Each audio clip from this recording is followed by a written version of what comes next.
Graças e paz, meus queridos, tudo bem?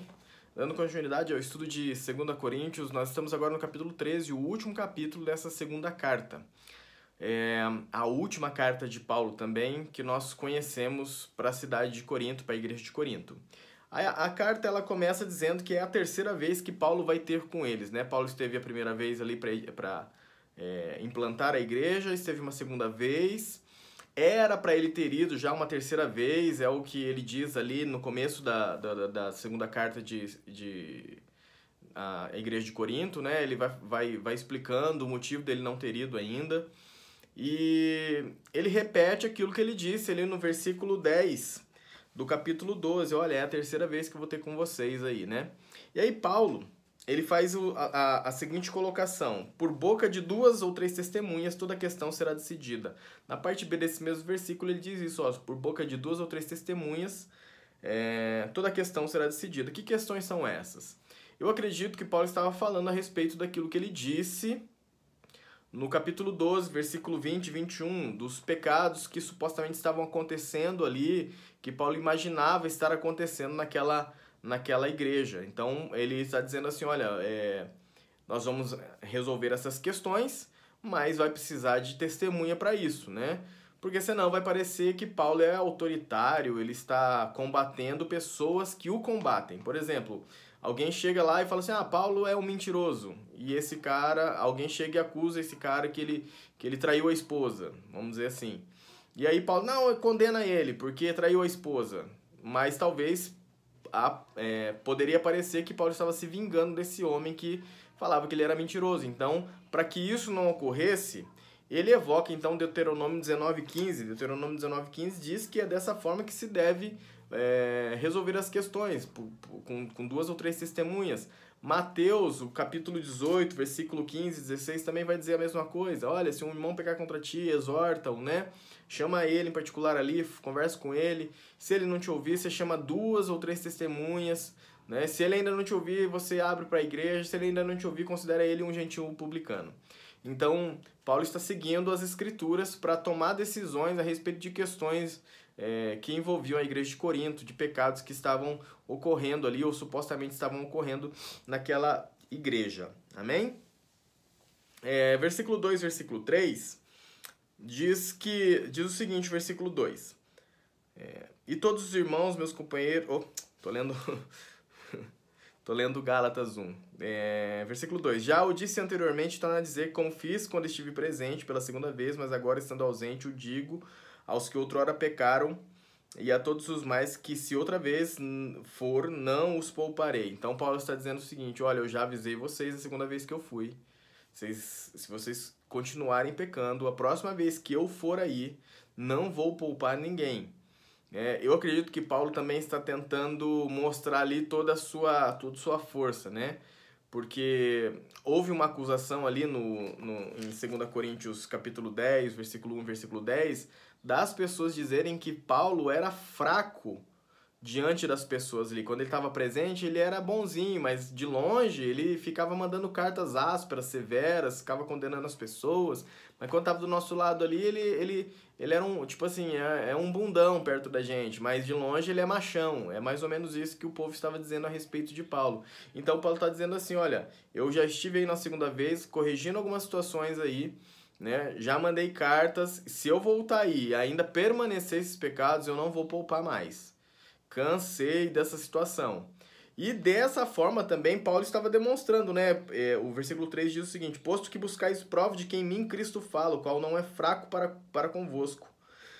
Antes é poderoso em vós. Então eles estavam querendo, já que eles estavam querendo provar dessa autoridade de Paulo, se Paulo falava realmente em nome de Cristo, ele ia chegar com toda a autoridade ali para resolver essas questões e botar todos os pingos nos is ali, né? E aí ele vai dizer assim, Cristo não foi fraco para convosco, antes é poderoso em vós. O que eu entendo disso daí é que, através da vida de Paulo, Cristo não foi fraco, por quê? Porque Paulo pregou o evangelho naquele lugar, as pessoas creram, o Espírito Santo agiu, houve curas, houve milagres, né? Paulo não vinha pregando com palavras de convencimento, é o que ele diz, né? Não venho tentar convencê-los, né? Com argumentos, com retórica, mas eu vim no poder de Deus. Quando ele diz isso, no poder de Deus, eu creio que os sinais seguiam aquilo que Paulo falava. Desculpa, meus queridos. Então, quando Paulo pregava, as coisas aconteciam, né? Não era somente palavras bonitas, belas, frases bem formuladas, ideias, filosofia. Não, Paulo vinha no poder do Espírito Santo. Então, ele pregava e os sinais seguiam a Paulo. Então, é isso que ele quis dizer. Eu entendo que é isso que ele quis dizer. Olha, Cristo não foi fraco em vós. Muito pelo contrário, ele veio poderosamente no meio de vós. É o que eu entendo aqui nesse versículo 3. No versículo 4, vai dizer assim, ó, porque de fato foi crucificado em fraqueza, contudo vive pelo poder de Deus, porque nós também somos fracos nele, mas viveremos com ele para vós outros pelo poder de Deus. Cristo ele foi crucificado em fraqueza, crucificado como um homem. Eu entendo que sim, Cristo foi crucificado em fraqueza, mas quando estava como homem, Cristo era fraco, vamos dizer assim, mas ele era o Deus homem, né? Ele foi suficientemente fraco para permitir que as pessoas o crucificassem. No entanto, ele, no poder de Deus, ele ressuscita e vive pelo poder de Deus. E da mesma forma, Paulo está falando sobre ele. Olha, vocês nos consideram fracos, nós somos fracos, né? Não somente as pessoas consideravam Paulo fraco, mas ele mesmo tinha essa ideia dele, eu sou fraco, e é nessas fraquezas que eu me glorio, como nós vimos nos capítulos anteriores.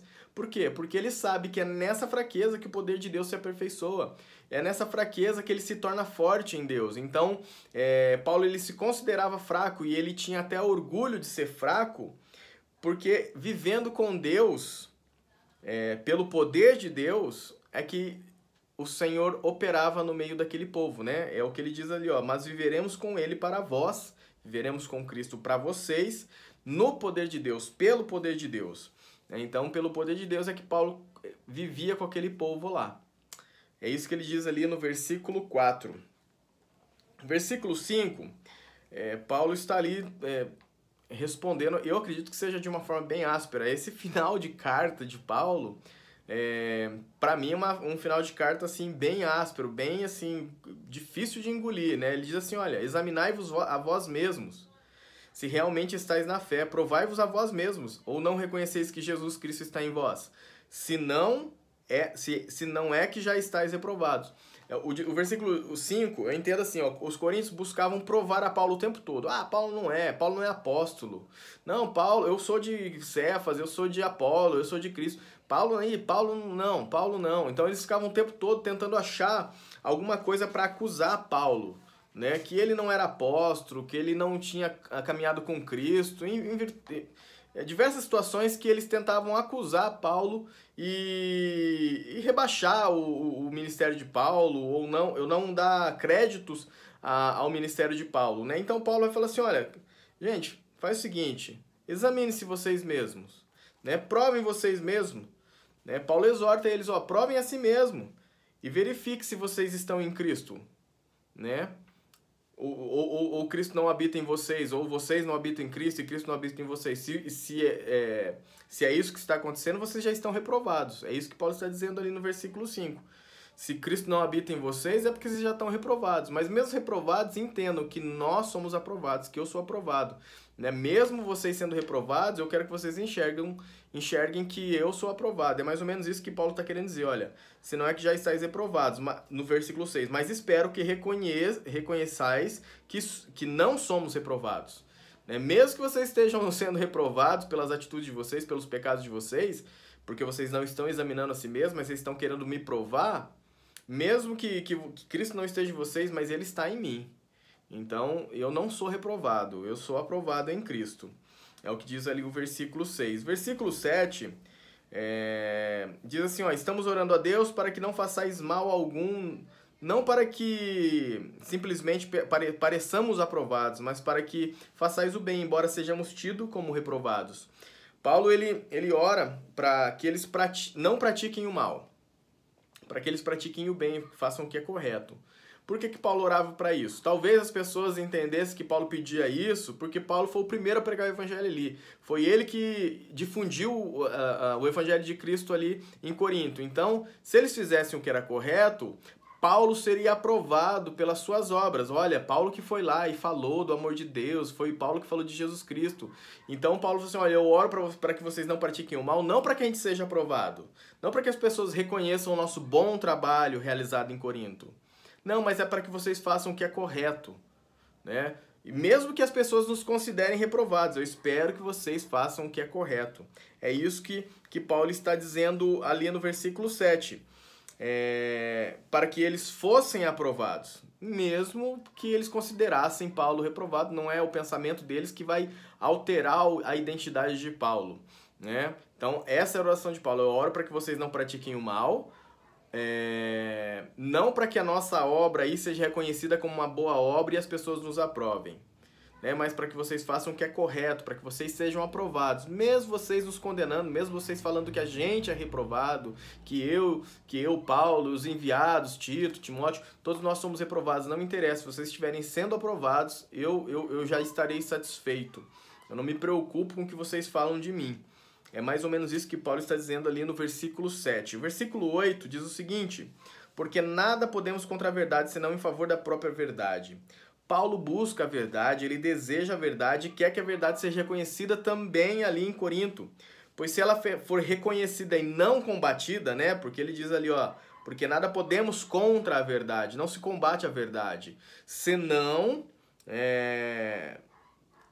em favor da própria verdade. Nós temos que caminhar segundo a verdade. Então, Paulo buscava essa verdade, desejava essa verdade, e que essa verdade fosse reconhecida em Corinto. Por quê? E ela não deveria ser combatida, porque a partir do momento que eles reconhecessem a verdade, haveria arrependimento naquele lugar. Então, não combatam a verdade, caminhem em direção à verdade ou junto com a verdade, e haverá arrependimento. Essa era a oração de Paulo também, né? Não seria necessário mais disciplina, não seria necessário decisões a respeito de questões que envolviam a igreja de Corinto, de pecados que envolviam os membros da igreja de Corinto. Por quê? Porque a verdade traz liberdade, né? Conhecereis a verdade vos libertará. Então, é o que Paulo desejava. Olha, faça o que é correto, busquem a verdade, e isso trará arrependimento, trará mudança, vocês vão enxergar o caminho de Deus. É isso que Paulo está dizendo aí nesse versículo 8, é o que eu compreendo a respeito desse versículo 8. Partindo ali para o versículo 9, diz assim, olha, porque nos regozijamos quando nós estamos fracos e vós fortes, e é isso que pedimos, o vosso aperfeiçoamento. Mais uma vez é a oração de Paulo, né? Nós oramos ou pedimos a Deus isso, olha, que vocês sejam fortes, né? Eu até fico feliz quando nós somos encontrados como fracos, né? E o que eu entendo que Paulo está dizendo aqui? Mais uma vez ele volta àquele assunto da fraqueza dele, que as pessoas consideravam ele fraco diante das pessoas, tal, né? Mas de longe ele ficava mandando cartas ou indiretas, é isso que eles estavam acusando Paulo. E Paulo diz assim, olha, eu fico feliz quando vocês me consideram fraco, ou aparentemente fraco, né? Por quê? Porque se ele está sendo fraco ali junto com as pessoas, é porque aquele povo está forte.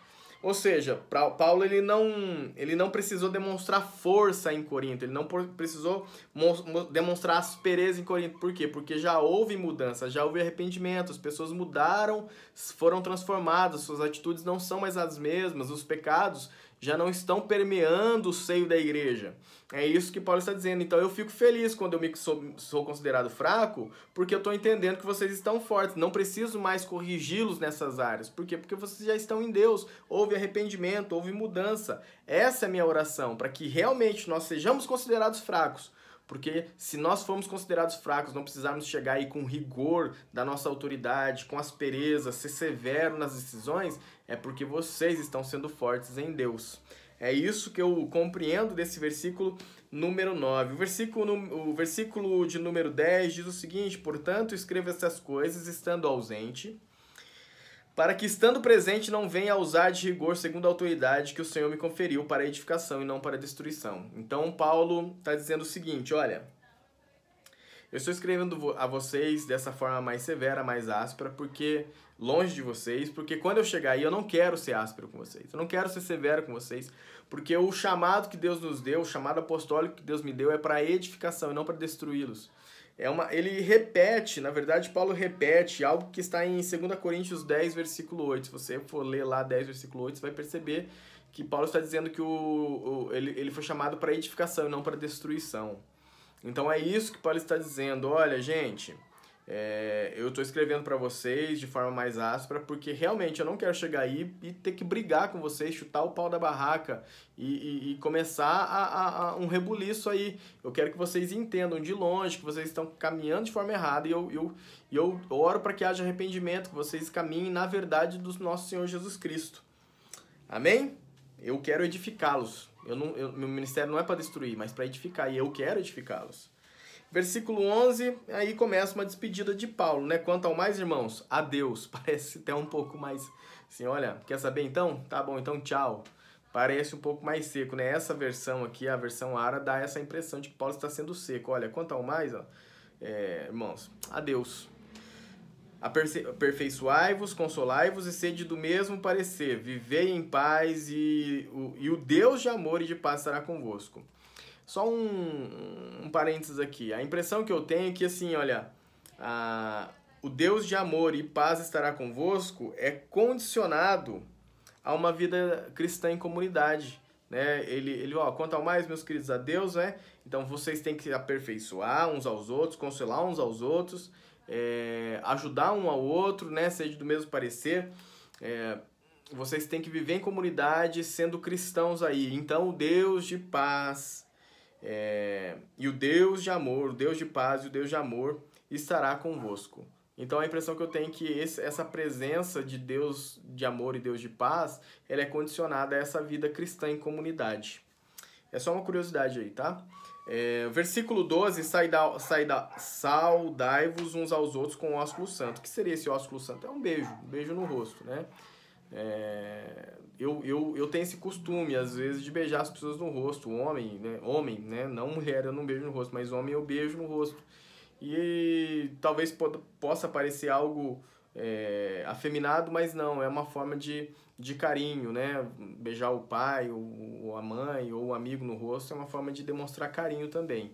Então é isso que Paulo está dizendo, ó, dê um beijo, né? Um beijo santo, saúda dessa forma. E aí o versículo 13 é a bênção apostólica, né? Que nós vemos em todos os cultos, o fim dos cultos, né? Que a graça do nosso Senhor Deus, que a graça do nosso Senhor Jesus Cristo, o amor de Deus e a comunhão do Espírito Santo esteja com toda a igreja. Então é a bênção apostólica trinitária que Paulo encerra essa carta de 2 Coríntios 13. 2 Coríntios, capítulo 13, o último capítulo. E é isso, meus queridos. Nós terminamos essa carta de 2 Coríntios. Espero que vocês estejam conseguindo acompanhar. Talvez ficam algumas dúvidas e eu sempre digo a vocês, estamos aqui dispostos a ajudá-los naquilo que nós conseguimos ajudar, né? Naquilo que nós não entendemos, nós vamos pesquisar. Se ainda assim não souber a resposta, vou dizer que eu não sei, mas que a gente possa crescer junto através desses estudos, tá bom? Deus abençoe você e até semana que vem. Se eu não me engano, nós vamos começar o livro de Romanos. Não tenho certeza, mas eu vou dar uma pesquisada ali. Mas semana que vem será um novo livro. Deus abençoe vocês.